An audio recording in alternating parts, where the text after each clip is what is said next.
ఈ సంవత్సరంలో మీనరాశి వారికి ఆదాయం 14గా ఉన్నది, వ్యయం అనేది 11గా ఉన్నది, అవమానం అనేది 2గా ఉన్నది, రాజ్యపూజ్యం అనేది 7గా ఉన్నది. మీనరాశి వారికి ఏలినాటి శని నడుస్తోంది. దీని మూలంగా కుటుంబ పరంగా, ధన పరంగా, వృత్తిపరంగా ఇబ్బందులు అనేవి ఎక్కువగా ఉంటాయి.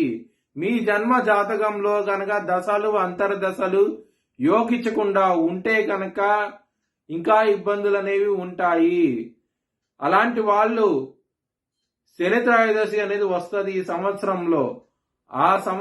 ఆ తేదీల్లో మీరు శనికి తైలాభిషేకం లాంటివి చేయిస్తే కనుక శని బాధలు తగ్గి మంచి ఫలితాలంటూ ఇస్తారు. కుటుంబ పరంగా ఎప్పుడైతే గురువు సింహరాశికి వచ్చి